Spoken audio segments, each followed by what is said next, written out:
अगर कोई देश बिना युद्ध किए तेल रोक दे, पैसा फ्रीज कर दे और सरकार को घुटनों पर ला दे, तो क्या इसे शांति कहेंगे या फिर आप इसे युद्ध कहेंगे? नमस्कार, मेरा नाम शिल्पी है और देवघर आईएएस में आप सबका फिर से एक बार स्वागत करती हूँ। आज हम बात कर रहे हैं अमेरिका वेनेजुएला तनाव की, जो दिखता तो एक क्षेत्रीय संकट है, लेकिन असल में ये तेल प्रतिबंध और महाशक्तियों की राजनीति का खेल है। आप देखेंगे ये जो मामला है हमें समझाता है कि बदले हुए युग में शीत युद्ध की परिभाषा भी बदल चुकी है, जैसा कि हम देख पा रहे हैं आजकल जो चर्चा में बना हुआ है। अब लड़ाई टैंकों से नहीं होती है, अब होती है लड़ाई तेल प्रतिबंध और प्रभाव और निवेश से। इन सब से लड़ी जाती है लड़ाई। इसी संदर्भ में आज का ये टॉपिक अमेरिका वेनेजुएला जो तनाव है, तो उससे क्या लैटिन अमेरिका में एक नया शीत युद्ध उभर रहा है। इस संदर्भ में आज जो ये टॉपिक हम ये पढ़ रहे हैं यूपीएससी के लिए एक परफेक्ट केस स्टडी है, जहां इंटरनेशनल रिलेशंस, एनर्जी सिक्योरिटी और न्यू कोल्ड वॉर ये तीनों एक साथ हमें यहाँ पर जुड़ते हुए दिखाई देते हैं। और इसी कड़ी में आज हम यहाँ पर इस टॉपिक को पढ़ने वाले हैं। तो ये जो बदलते हुए रुख हैं अमेरिका के वेनेजुएला के प्रति, ना केवल वेनेजुएला के प्रति, अभी हाल में ये लेक्चर शुरू करने से पहले मैंने देखा एक इंटरव्यू कह लूँ या फिर एक प्रसारण में जो है डोनाल्ड ट्रंप जो कह रहे हैं अमेरिका के राष्ट्रपति की इंडिया को भी अब थोड़ा सतर्क हो जाना चाहिए, क्योंकि उन्होंने इतना महान काम जो किया है अभी वेनेजुएला के राष्ट्रपति को अगवा करवा कर, उनको लगता है कि वो इस प्रकार से सो कॉल्ड शांति पुरस्कार के हकदार होने वाले हैं। उनको 2026 में मिलने वाला है, भगवान जाने कौन उनको देने वाला है।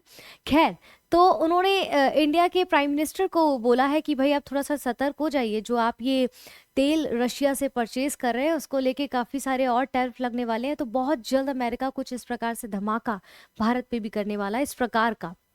तो फिलहाल हम बात कर रहे हैं अमेरिका के जो वेनेजुएला का जो तनाव चल रहा है उस विषय में, और इस विषय को हम यहाँ पर समझ लें इससे पहले जो है आप सबसे पूछना चाहती हूँ कि अभी तक आपने ये जो प्रोग्राम हमारे द्वारा लाए जा रहे हैं साइंस एंड टेक के और इन्वायरमेंट इकोलॉजी का जो कोर्स लाया गया है प्रीलिम्स 2026 यूपीएससी को मद्देनजर रखते हुए, तो ये अपडेटेड करंट अफेयर्स आपको इसके अंतर्गत मिलेगा। रिकॉर्डेड लेक्चर्स अवेलेबल रहेंगे, मोड रहेगा ऑनलाइन और ऑफलाइन। इनरोल करा सकते हैं। कोर्स की फीस मात्र 999 रुपये है। इससे संबंधित और कोई जानकारी आपको चाहिए तो कॉल डिटेल्स यहाँ पर दी गई है। नीरज नचिकेता सर के द्वारा आपको विषय पढ़ाया जाएगा। एक नववर्ष के जो है इसी अवसर पर आप सभी के लिए एक और सरप्राइज है कि यहाँ पर एक 1-to-1 मेंटोरशिप शुरू किया जा रहा है, बिल्कुल फ्री ऑफ कॉस्ट, और इकोनॉमी का मॉड्यूल भी आप फ्री ऑफ कॉस्ट यहाँ पर ज्वाइन कर सकते हैं। ऑफलाइन ऑनलाइन दोनों मोड्स में अवेलेबल है। इनरोल करा लीजिए। और ये इस इन्फॉर्मेशन के लिए आपको ये कॉन्टैक्ट डिटेल्स दिया गया है। नहीं अगर कुछ समझ आता है कमेंट करिएगा, हम आपको डायरेक्ट कॉन्टैक्ट भी कर सकते हैं। ठीक है, फिलहाल यहाँ पर टॉपिक पर जंप करते हैं। और टॉपिक क्या कहता है, अमेरिका वेनेजुएला जो तनाव की बात हो रही है, जिस पर अभी हमने स्वयं यहाँ पर बात की है, अमेरिका जो वेनेजुएला तनाव है। ठीक है, एक सेकेंड बस। तो इसमें कह रहे हैं वेनेजुएला में संकट क्यों अचानक से इतना संकट बढ़ता जा रहा है। ये सिर्फ अंदरूनी राजनीति का मामला नहीं है दोस्तों। ठीक है, ये मामला जो है कई सालों से खराब रहा है। और वेनेजुएला ने क्या किया है कि समाजवादी नीति अपनाई हमेशा, और अमेरिका को ये पसंद नहीं आया, है ना। तो इसी कड़ी में क्या कह रहे हैं कि इसके पीछे तेल की एक मंशा, ठीक है, अमेरिकी प्रतिबंध और वैश्विक शक्ति की जो राजनीति है उसकी बहुत बड़ी वजह है।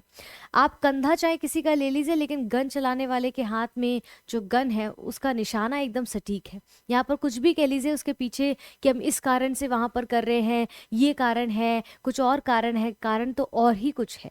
जैसे अमेरिका और वेनेजुएला के बीच तनाव बहुत सालों से चला आ रहा है और गहरा होता जा रहा है दिन प्रतिदिन। ठीक है, अमेरिका जो है मादुरो सरकार जो कि वहाँ के प्रेसिडेंट हैं, उन पर प्रेशर बनाने के लिए उनको आर्थिक प्रतिबंध और राजनीतिक समर्थन का इस्तेमाल कर रहे हैं। वेनेजुएला के पास दुनिया का सबसे बड़ा तेल भंडारण है, इसको अभी हम बहुत डिटेल में आगे समझेंगे, इसलिए वो वैश्विक राजनीति में बेहद महत्व रखता है। एक सिंपल से बात समझिए कि रशिया की जो टोटल जीडीपी है ना, उसका कई गुना तेल के जो वैराज हैं वो वेनेजुएला के पास है। तो सोचिए ऐसी जगह जो है अचानक से डोनाल्ड ट्रंप ने कैसे राष्ट्रपति को वहां से अगवा करा लिया और ये कहा कि हम वहां पर जो है शांति बहाल करना चाहते हैं, लोकतंत्र बहाल करना चाहते हैं। और इसी आड़ में उन्होंने वहां पर कहा कि आतंकवादी इस प्रकार की कोई घुसपैठ ना हो, आतंकवादी कोई हस्तक्षेप ना हो सके, इसलिए हम अपने नियंत्रण में वेनेजुएला को ले रहे हैं। जबकि असली मकसद उनका दोस्तों ये है ये लालच की वजह है। रूस और चाइना जो है ये देश भी वेनेजुएला के साथ खड़े हुए हैं, जिससे मामला जो है अंतर्राष्ट्रीय बन गया है। और यही कारण है, रशिया और चीन के भय से ही अमेरिका ने ऐसा काम किया है कि उससे पहले कि कोई और अतिक्रमण करे और उसको हासिल कर ले, उससे पहले मैं वहां पर जाके हासिल कर लेता हूँ, क्योंकि बहुत बड़े तेल के भंडारण यहाँ पर जो है देखने को मिलते हैं। और लैटिन अमेरिका में इस प्रकार से आप देखेंगे कि नए शीत युद्ध के कारण आपको बनते दिखाई दे रहे हैं। ये आपका लैटिन अमेरिका है, ठीक है। ये जो वेनेजुएला की बात करें, साउथ अमेरिका में आपका ये वेनेजुएला यहाँ पर काबिज है, ठीक है। तो ये सारी चीज़ें हैं जो इंटरनेशनल लेवल पर बहुत बड़ा, मतलब बहुत अपने आप में चिंता का विषय हमारे सामने निकल कर आता है कि कोई एक राष्ट्रपति, कोई एक लीडर दूसरे देश के राष्ट्रपति को, मैं इसे शुद्ध भाषा में बोलूँगी कि अगवा, किडनैप कराया है। आप ज़बरदस्ती उसके घर में घुस के और गुंडागर्दी करके उनको ले आते हैं और आप कहते हैं देखो हमने कितना बड़ा काम कर दिया है कि अब वहाँ शांति बहाल रहेगी। और उनको बोला जाता है कि पीस पुरस्कार के वो हकदार हैं डोनाल्ड ट्रम्प जी, ठीक है। अब अमेरिका वेनेजुएला संबंध इतने तनावपूर्ण क्यों रहने लगे हैं? तो पुराना तनाव जो है उसकी अलग विचारधारा रही है। जैसे कि मैंने बताया कि अमेरिका और वेनेजुएला के जो रिश्ते हैं बहुत सालों से खराब है। हमने अभी देखा वेनेजुएला ने समाजवादी नीति अपनाई जो अमेरिका को कतई पसंद नहीं है। अमेरिका के खिलाफ बात हो रही तो क्यों पसंद आएगी? ह्यूगो चावेज जो है 1999 से 2013 तक ये राष्ट्रपति वेनेजुएला के रहे थे। तेल और प्राकृतिक संसाधनों को सरकार के नियंत्रण में इन्होंने ले लिया, इसलिए अमेरिका के प्रभाव का जो है खुला विरोध उनके समक्ष दिखाई देने लगा। फिर 2013 के बाद जब चावेज की मृत्यु हो गई, ठीक है, उनके बाद मृत्यु के बाद यहाँ पर आए आपके जो है यहाँ पर जो नए राष्ट्रपति जिनको अभी वो सो कॉल्ड अगवा करके लेके गए निकोलस मादुरो को, वो यहाँ राष्ट्रपति बने। और उनके शासन में देश में ऐसा कहा गया कि जो है आर्थिक संकट और राजनीतिक अस्थिरता बढ़ी, जिसके कारण अमेरिका ने मदुरै पर जो है तानाशाही या कह ले भ्रष्टाचार के काफी आरोप लगाए। और जुआन गुआइदो जैसे विपक्षी नेताओं ने अमेरिका और पश्चिमी देशों का समर्थन दिया, जिस कारण से ये सारी कहानी हमारे सामने निकल कर आती है। यहाँ पर समाजवादी वेनेजुएला ने और राष्ट्रवादी नीति जो अपनाई थी, जो अमेरिका की नीति के विपरीत है। इनका सीधा सा कहने का मतलब है जो समाजवादी नीति है, यानी कि सरकार जो है देश के जो तेल है, यानी वेनेजुएला जो सरकार थी उसने समाजवादी और राष्ट्रवादी नीति अपनाई, यानी कि सरकार देश के तेल, गैर और बड़ी कंपनियों पर ज़्यादा नियंत्रण जो है रखती है, ठीक है। गैस और बड़ी कंपनियों पर ज़्यादा नियंत्रण रखती है और मुनाफा सिर्फ अमीरों के लिए नहीं बल्कि गरीबों की मदद हो सके, उन्हें सब्सिडी मिल सके, जन कल्याण में ये पैसा लगाना चाहती है। ये एक जो है समाजवादी नीति वेनेजुएला ने अपनाई। और राष्ट्रवादी नीति भी उसने अपनाई, जो कि थी कि देश के जो प्राकृतिक संसाधन है, नेचुरल सोर्सेज हैं, उन पर विदेशी कंपनियों का जो दखल है, कब्जा है, वो खत्म कर दिया जाए। यानी कि सरकार चाहती है कि हमारा तेल है, हमारी ज़मीन है, तो इसका फ़ायदा भी हम ही उठाएंगे और हम ही तय करेंगे कौन कैसे इसका इस्तेमाल करेगा। लेकिन अमेरिका को ये भाया नहीं, तो अमेरिका की नीति के विपरीत था ये। इसके बाद ह्यूगो चावेज का जो दौर आया, मैंने बताया, इन्होंने अमेरिकी दखल से खुलकर विरोध किया, सरकारी नियंत्रण में चीज़ें ले ली, साम्राज्यवाद विरोधी देश के रूप में इनको जो है समय के साथ देखा जाने लगा। इसके बाद निकोलस मादुरो का शासन 2013 के इनके बाद आया चावेज की मृत्यु के बाद। और वेनेजुएला में इनका कार्यकाल जो है आर्थिक संकट और राजनीतिक अस्थिरता बढ़ने लगी, क्योंकि इस प्रकार से अमेरिका ने ये सब बहाने लेकर इसमें हस्तक्षेप करना शुरू कर दिया और इनको जो है यहाँ पर चीज़ों को फ्रीज करना शुरू कर दिया, जिसके कारण से वहाँ के लोगों को आर्थिक संकट का सामना करना पड़ा, छोटी छोटी चीज़ों के लिए भी मुश्किलें सामना करना पड़ा, राजनीतिक अस्थिरता बढ़ी और अमेरिका ने मादुरो पर तानाशाही भ्रष्टाचार के काफी आरोप लगाए। विपक्ष यानी कि देखिए अब वहां पर क्या होता है, अगर अमेरिका जो है वेनेजुएला में अपना वो मतलब क्या कहते हैं आधिपत्य करना चाहता है, तो ऐसे में वेनेजुएला का कोई अगर XY कोई यहाँ पर अगर उनका नेता है या विपक्ष का नेता है और वो भी इनके खिलाफ है, तो ये तो इनका दोस्त हो गया ना। तो इसने भी इनका समर्थन कर दिया और वेनेजुएला के सरकार में खिलाफ के विपक्ष मजबूत हो गया, जिसके कारण यहाँ पर क्या हुआ कि जुआन गुआइदो जो इनके विपक्षी नेता थे, वो अमेरिकी और पश्चिमी देशों का समर्थन मिलने लगा इनको, इनका समर्थन इनको मिलने लगा। इससे सरकार और विपक्ष के बीच टकराव और तेज हो गया, ठीक है। इनके बाद टकराव तेज हो गया तो उनको सपोर्ट नहीं मिला, इस बहाने अमेरिका ने इस तरह का हस्तक्षेप करना शुरू कर दिया। ये रहे आपके डोनाल्ड ट्रम्प। और आजकल बहुत ज़्यादा ही दूसरे देशों में हस्तक्षेप करने लगे हैं और कहते हैं कि पाकिस्तान और भारत के बीच में जो ये सिंदूर ऑपरेशन को लेकर जो बात हुई थी, उसमें भी इन्होंने हस्तक्षेप करके इसको शांति बहाल की बात की है।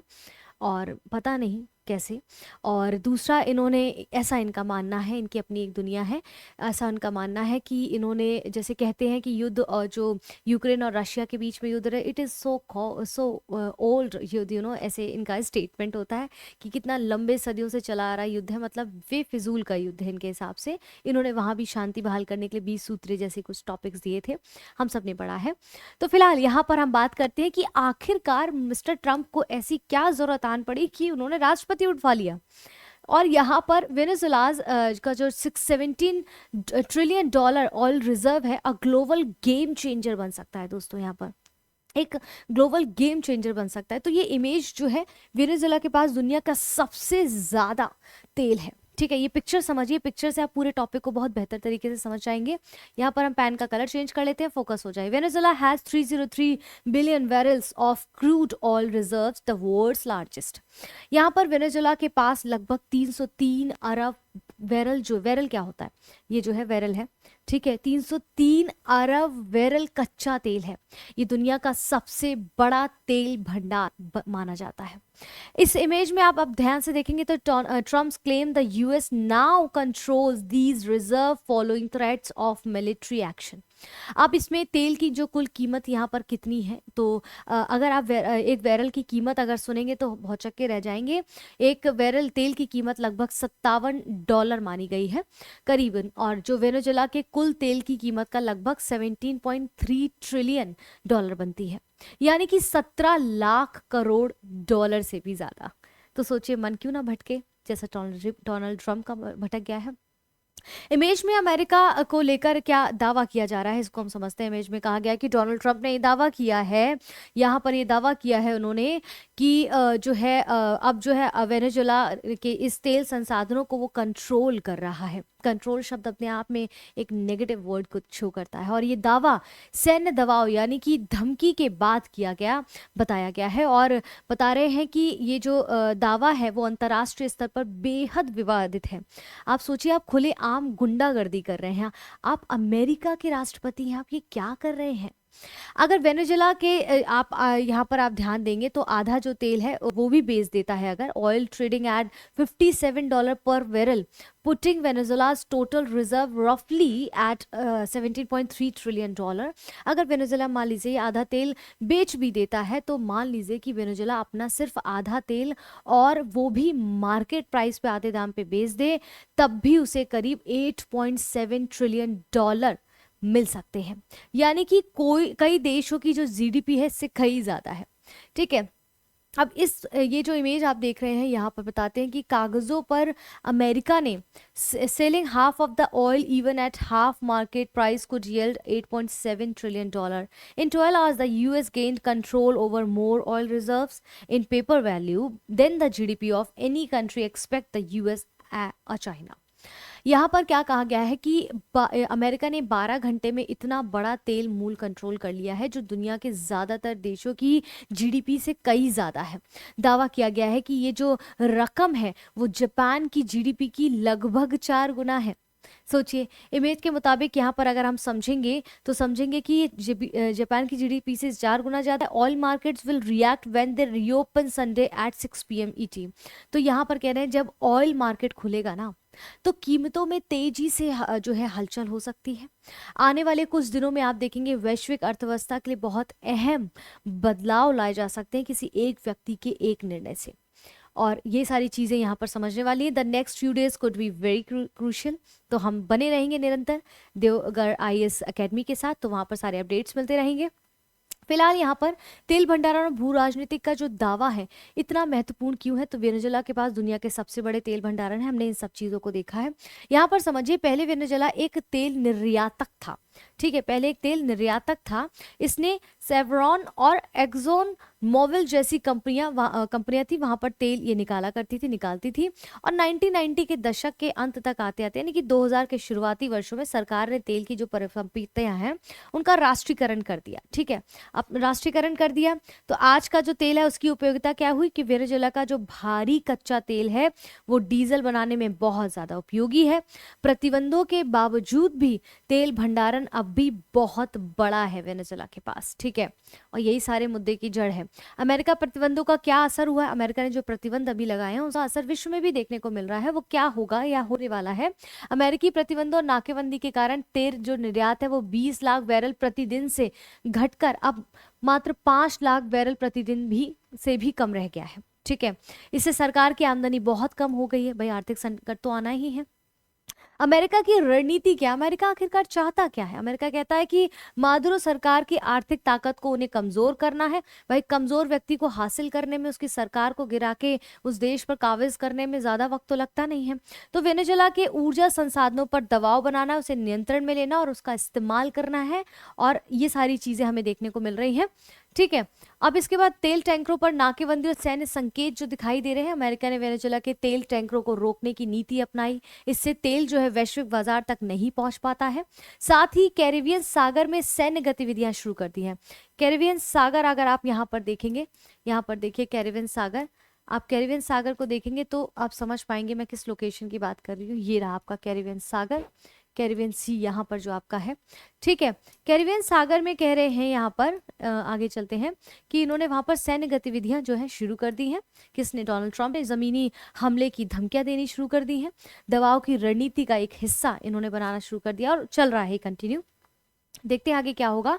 शक्ति राजनीति के औजार के रूप में प्रतिबंध, इन्होंने जो राजनीति का शक्ति का जो एक मिसयूज मैं कहूँ स्पष्ट शब्दों में इन्होंने किया है औजार के रूप में, कि ये प्रतिबंध कर रहे हैं चीजों को। कैसे, अमेरिकी प्रतिबंध क्या है कि मादुरो के सत्ता के में आने के बाद, ऐसा मिस्टर डोनाल्ड ट्रंप का कहना है कि उनके आने के बाद अमेरिका ने कई सारे आर्थिक कड़े प्रतिबंध लगाए हैं, क्योंकि ऐसा माना गया है कि मादुरो जो वेनेजुला के जो राष्ट्रपति है उनके द्वारा सही तरीके से उस देश को नहीं चलाया जा रहा है, लोकतंत्र बहाल नहीं किया जा रहा है, वो नेगेटिव एक्टिविटीज में थे, जिसके कारण से उनको लगता है कि he is the right one for the Venezuela, ठीक है। तो वेनेजुला की विदेश संपत्ति इन्होंने फ्रीज कर दी है डोनाल्ड ट्रंप ने, और तेल निर्यात पर रोक लगा दिया है। असर क्या हुआ भाई, सीधी सी बात है, सरकार की कमाई घट गई और अर्थव्यवस्था कमजोर हो गई। जो आम जनता, सबसे ज्यादा कौन पिसता, आम जनता पिसती है। आम जनता, जो आम लोगों की जीवन स्थितियां हैं और ज्यादा खराब होती चली गई, ठीक है। और अमेरिका की दलील है कि अमेरिका कहता है कि ये कदम उसने सो कॉल्ड लोकतंत्र को बचाने के लिए, वहां पर लोकतंत्र की स्थिति को बढ़ाने के लिए, ठीक है, तानाशाही ना हो, क्योंकि वो तो वेनेजुला के राष्ट्रपति को तानाशाही मानते हैं, तो लोकतंत्र बढ़ाने के लिए, क्षेत्रीय अस्थिरता रोकने के लिए ऐसा उन्होंने किया, जबकि उनका मकसद कुछ और ही है। विपक्ष को समर्थन मिल गया, ठीक है, विपक्ष का समर्थन अमेरिका को मिल गया। अमेरिका के जो विपक्षी नेता हैं उनका समर्थन, अमेरिका के जो विपक्षी नेताओं का समर्थन करते हैं, ठीक है। अमेरिका, जो यहाँ के विपक्षी नेता है वेनेजुला के, उनका अमेरिका समर्थन करते हैं, भाई करेंगे ही, क्योंकि वो तो वेनेजुला के प्रेसिडेंट के अगेंस्ट है, तो करेंगे। मदुरो की गिरफ्तारी, $50 मिलियन का इनाम, मतलब इन्होंने उनकी गिरफ्तारी के लिए $50 मिलियन का इनाम तक घोषित कर दिया था डोनाल्ड ट्रंप ने, ठीक है।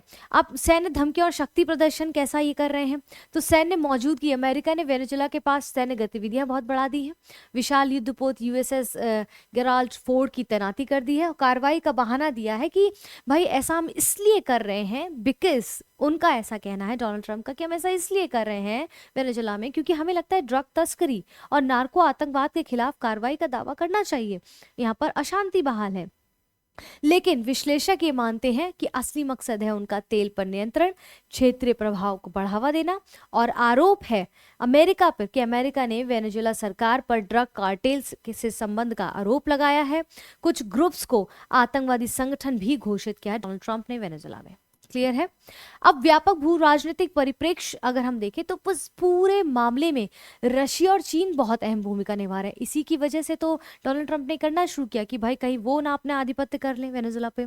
तो रशिया ने कहा है कि अमेरिका को सैन्य कार्रवाई से सावधान रहने की चेतावनी दी है कि आपको ऐसा करने से पहले सोचना चाहिए, है ना। रशिया ने वेनेजुला की संप्रभुता के सम्मान पर जोर दिया है, और रशिया तो भाई अमेरिका के अगेंस्ट ही काम करेगा ना, इसीलिए तो अमेरिका चिढ़ा हुआ है इंडिया से कि आप उससे क्यों ऑयल खरीद रहे हैं, आप ऑयल खरीदेंगे हम टैरिफ बढ़ाएंगे। तो अभी भी डोनाल्ड ट्रंप ने धमकी दी है भारत के जो है प्रधानमंत्री को। और वैसे कहने को डोनाल्ड ट्रंप के बहुत बेस्ट फ्रेंड है इंडिया के प्रधानमंत्री, लेकिन हर वक्त उन पर ऐसा जो है करते रहते हैं ना, कहते हैं स्टिक मारते रहते हैं कि आप मेरे बहुत अच्छे दोस्त हैं लेकिन मैं आप पर टैरिफ लगाऊंगा क्योंकि आज मेरा मन कर रहा है कुछ ऐसा तूफानी करने का। तो ये डोनाल्ड ट्रंप को समझ पाना संभव ही नहीं, मतलब नामुमकिन है। वो कुछ भी कर सकते हैं। चीन ने दक्षिण अमेरिका में आर्थिक निवेश और व्यापार बढ़ाया है। वेनेजुएला के रशिया चीन के करीबी रिश्ते जो है अमेरिका के लिए मादुरो को अलग थलग करना ज्यादा महत्वपूर्ण हो गया था और मुश्किल भी बना दिया था इन्होंने। और ये सिर्फ अमेरिका वेनेजुएला का विवाद नहीं है बल्कि वैश्विक शांति संघर्ष का हिस्सा है, नए दौर का नया शीत युद्ध है। और अमेरिका ये चाहता है कि लैटिन अमेरिका में अपना पुराना प्रभाव वापस आ जाए, अपना आधिपत्य कर ले, अपना पूरी जो है अपना मोनोपोली चलाए, चीन और रशिया के बढ़ते असर को रोक सके और क्षेत्र में अपने ऊर्जा हित सुरक्षित रख सके, मगर खुद को आगे बढ़ाने के लिए वो किसी भी हद तक जा रहा है। ठीक है, इसके बाद यहाँ पर भविष्य के लिए इसका क्या मतलब हो सकता है फ्यूचर में, तो सवाल उठता है कि क्या लैटिन अमेरिका में नए शीत युद्ध की शुरुआत हो रही है। तो क्या वेनेजुएला जो है वो अमेरिका, चीन और रशिया के बीच प्रभाव की लड़ाई का एक मैदान बन जाएगा, या फिर कूटनीति और बातचीत से ये तनाव कम किया जा सकता है। प्रेजेंट स्थिति क्या है कि हालात अब भी बहुत अस्थिर है, हम कंटिन्यू इस पर नजर बनाए रखेंगे। लगातार सैन्य गतिविधियां हो रही है वेनेजुएला में, आर्थिक प्रतिबंध लगा दिए गए, क्षेत्रीय तनाव चल रहा है, किसी बड़े टकराव का खतरा बना हुआ है निरंतर। चेतावनी यह है कि किसी भी तरह का सैन्य हस्तक्षेप अगर होता है तो वेनेजुएला के लिए, पूरे लैटिन अमेरिका के लिए ये विनाशकारी साबित हो सकता है अगर इस प्रकार के हस्तक्षेप निरंतर और कंसिस्टेंट रहते हैं। अब हमारे लिए ये इतना इंपॉर्टेंट क्यों है और इसकी परवाह हम क्यों करें? भाई हम तो यूपीएससी एस्पिरेंट, हमें क्या फर्क पड़ता है? फर्क पड़ता है, क्योंकि यूपीएससी को जिस चीज से फर्क पड़े उस चीज से हमें फर्क पड़ना चाहिए। इस संकट को समझने बेहद जरूरी है, खासकर यूपीएससी एस्पिरेंट्स के लिए, क्योंकि वैश्विक भू राजनीति में रुचि रखने वालों के लिए ये एक उत्कृष्ट केस स्टडी है। और कैसे ऊर्जा संसाधन प्रतिबंध और महाशक्ति प्रतिद्वंदिता क्षेत्रीय संघर्षों को आकार देती है, साथ ही ये दिखाता है कि इतिहास के पैटर्न जैसे शीत युद्ध की टकराव राजनीति अब नए रूप में कैसे दोहराई जा रही है। यही इंट्रो में मैंने आपको समझाने का प्रयास किया था। आई होप आपको चीजें समझ आई हो। फिलहाल कुछ प्रश्न हैं जिनको देख लेते हैं। ह्यूगो चावेज सरकार जो 1999 से 2013 के बारे में ये पूछ रहे हैं कि निम्नलिखित कथनों पर हमें विचार करना है, प्रैक्टिस कर रहे हैं साथ में हम लोग। ठीक है, पहला है, इसने तेल और प्राकृतिक संसाधनों पर राज्य का नियंत्रण बढ़ाया। किसने? उस वक्त ये जो राष्ट्रपति थे वेनेजुएला के। दूसरा है, इसने नव उदारवादी यानी कि न्यू लिबरल आर्थिक सुधारों को बढ़ावा दिया। इसने अमेरिका विरोधी विदेश नीति अपनाई। सही कथन हमें चुनना है, केवल एक और तीन, दो और तीन, एक, दो और तीन। तो इस प्रश्न का सही उत्तर हो जाएगा ऑप्शन बी। ठीक है, ऑप्शन बी, पहला और तीसरा सही है, दूसरा गलत है। कमेंट बॉक्स में जरूर बताइएगा क्योंकि मैं ऑलरेडी आपको पढ़ा चुकी हूँ ये अभी टॉपिक। ठीक है, option B is the correct answer. Next है, अमेरिकी प्रतिबंधों का वेनेजुएला पर प्रमुख प्रभाव क्या रहा है? तेल निर्यात में भारी गिरावट, सरकारी राजस्व में कमी, मानवीय संकट और जीवन स्तर में गिरावट, लोकतांत्रिक संस्थाओं का सुदृढ़ीकरण, या फिर सही कथन पर चयन करना है, केवल एक और दो, एक, दो और तीन, दो और चार, एक, दो, तीन और चार। तो इस प्रश्न का उत्तर है ऑप्शन बी। क्लियरली लोकतांत्रिक संस्थाओं का सुदृढ़ीकरण नहीं है, इसी कारण तो डोनाल्ड ट्रंप को लगता है कि वो सब चीज ठीक कर सकते हैं। ठीक है, पहला, दूसरा, तीसरा कथन यहाँ पर पूरी तरह से ठीक है। Option B is the correct answer. Clear है, आगे बढ़ते हैं। अब यहाँ पर है कि किस देश ने, ये बताइएगा क्योंकि बड़ा मजेदार प्रश्न है, इसका उत्तर तो दिया गया है पर मैं चाहती हूँ इसका उत्तर आप दें। पीपीटी में तो लिखा रहेगा लेकिन इसका उत्तर आप देना। किस देश ने घोषणा की है कि अमेरिका के पूर्व राष्ट्रपति डोनाल्ड ट्रंप को वर्ष 2026 में नवनिर्मित शांति पीस, ठीक है, अमेरिका की श्रेणी, यहाँ पर कह रहे हैं कि शांति पीस श्रेणी में उसका सर्वोच्च नागरिक सम्मान दिया जाएगा। विकल्प है यूक्रेन, इजराइल, जापान और फ्रांस। यूक्रेन, जापान, फ्रांस और यहाँ पर दिए गए हैं। ठीक है, तो यहाँ पर इस प्रश्न का उत्तर क्या होगा, क्योंकि ये प्रश्न आपको बताएगा, थ्योरी पढ़ने पे मजबूर करेगा और बड़ा मजेदार, अगर आप कहेंगे तो कल हम इस पे और चर्चा करेंगे क्योंकि ये विषय बहुत इंटरेस्टिंग होता जा रहा है। एक बदलती हुई परिस्थितियों में, बदलते हुए परिदृश्य को, बदलते हुए सीनरी को हमारे सामने प्रस्तुत करेगा और हमें बताएगा कि कहाँ पर नजर गड़ाए रखनी, क्योंकि यूपीएससी जो है ना वो ऐसे ही प्रश्न मेंस में आपसे पूछेगा। तो पीटी और मेंस को मद्देनजर रखते हुए यहाँ पर सारे टॉपिक्स को आपके समक्ष यहाँ पर उपस्थित किया जाता है। तो अभी तक आई होप आपको सारी चीजें समझ आ रही हो, चीजें समझ आ रही हैं और आपको लगता है कि आपके लिए ये सारे टॉपिक्स एग्जाम में मददगार साबित हो सकते हैं। तो देवगढ़ आईएएस को के चैनल को जरूर सब्सक्राइब करें क्योंकि फ्री मेंटोरशिप इत्यादि भी चलाए जा रहे हैं प्रोग्राम। तो फिलहाल मैं शिल्पी यहाँ पर विदा लेती हूँ आपसे। कल फिर मिलते हैं एक और नए इंटरेस्टिंग टॉपिक के साथ, कुछ एमसीक्यूज के साथ। फिलहाल के लिए अपना ध्यान रखें, अपनों का ध्यान रखें, वीडियो को लाइक जरूर करें अगर पसंद आए। है। वीडियो को शेयर करें, कमेंट जरूर करें, आपकी क्या प्रतिक्रिया है इस विषय को लेकर। कल मिलते हैं फिर हम। Tata bye bye, thank you.